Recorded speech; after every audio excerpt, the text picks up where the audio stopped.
Good morning, everybody. It's time for Morning Manna. And this morning, I want to ask if you can remember when your mother used to say, or your father, or an adult, watch your mouth, watch your mouth. Well, that's what we're going to talk about on this morning. Watch your mouth. That's right. Watch your mouth. That's what we're going to talk about on this morning. What a wonderful morning. Cold outside. Cold outside. Snow last night. Snow Sunday. And here we are on this Tuesday morning. Happy Tuesday morning to you. And got a word for you on this morning. And this morning it's all about watch your mouth. Watch your mouth. It's going to be the text to talk to take away 5 minutes or less. You already know how we're going to get into it, how we roll, how we flow. Going to greet some folk and then get right into it. Watch your mouth. Watch your mouth. How about that? Let's greet some folk on this morning and then get right to it. How many of you are kind of cuddling up and kind of saying, well, you know what, Bishop, I'm going to take a personal day off today, or could be retired since I didn't have to go nowhere today anyhow. So this just reinforces the fact that I'm going to be in a chill, take a chill pill today.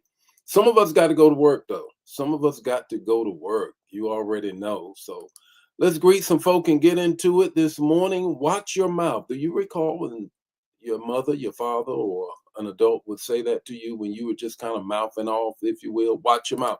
Good morning, DK. How are you on this morning? Good morning, Brother Nesbitt. How are you on this morning? Good morning, Gerald. How are you on this morning? Vaughn, how are you? Deborah, how are you on this morning? Wendy, how are you on this morning? Fawn, how are you? Good morning, Erica.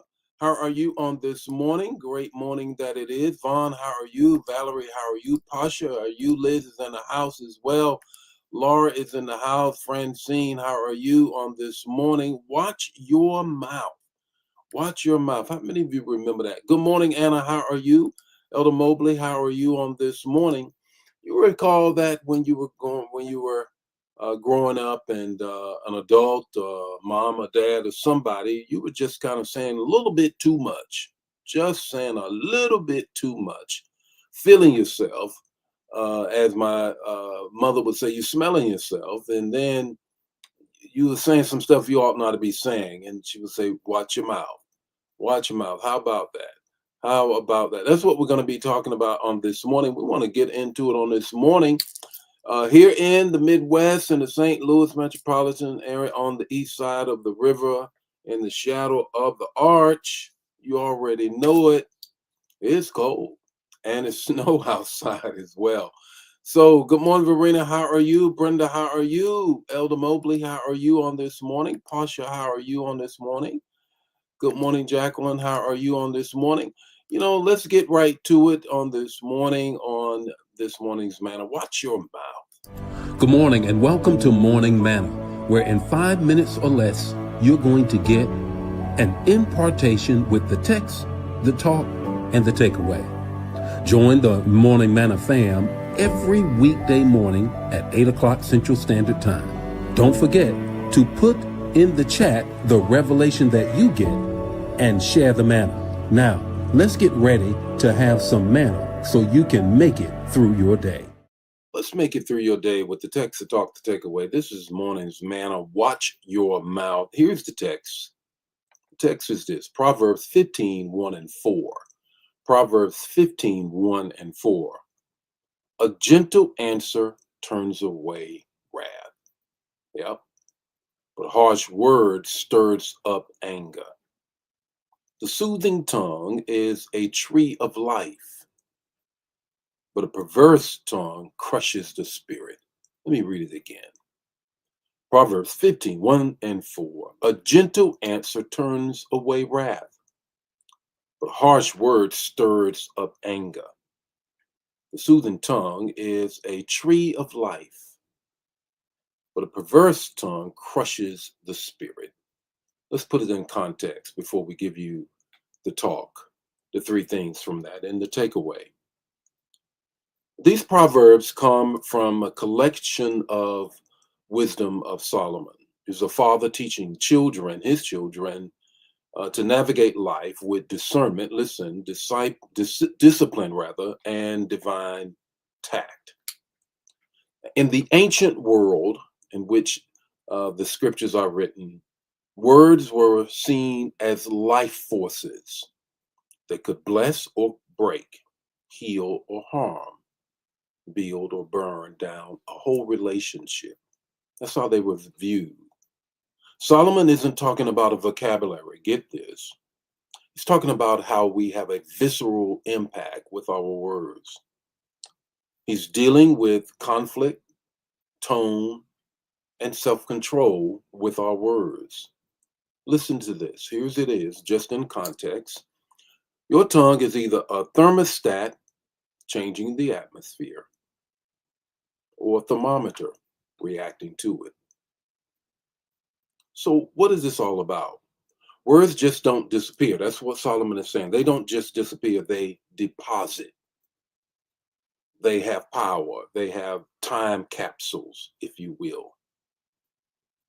You're either building bridges with your words or burning them down, calming storms or causing chaos, healing hearts or hurting souls. So, there's three things I want you to get as a result of the context of the text. The first is this: a gentle word de escalates the fire. That's what it says in verse 1. A gentle answer turns away wrath. Gentle doesn't mean weak, it means strategic. When you lower your tone, it means that you're lowering the temperature. When you choose grace, you choose a victory. A soft answer will shut down a whole lot of stuff. It really will. You can't control what people say to you, but you can control how you respond with your words.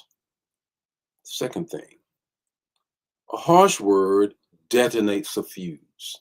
You know, a fuse where you can light the match, then it burns to the dynamite and blows up stuff. That's what verse 1 is also talking about. A harsh word stirs up anger. It's a trigger.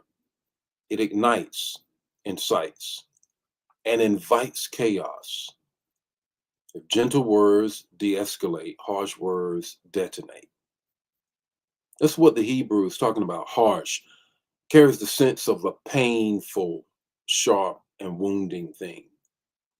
Here's the third thing I want you to get. A healing tongue delivers life. A healing tongue delivers life. That's what verse 4 says. The tongue of the wise is a tree of life. The tongue of the wise is a tree of life. Solomon ties your tongue to Eden. Wow. All the way back to Garden of Eden. That it's life-giving, it's refreshing, and it's sustaining. It lifts from discouragement, it guides through confusion, and it comforts the grieving. That's what Solomon is reaching out with. So what's your takeaway this morning? Watch your mouth. Why? Because you can steward your speech to speak gently, speak wisely, and speak life. I'll say it again. You can steward your speech when you speak gently, speak wisely, and speak life. Watch your mouth. Share the manna. If it bless you, bless somebody else. Don't keep it to yourself. I'll see you tomorrow morning with more Morning Manna. God bless you.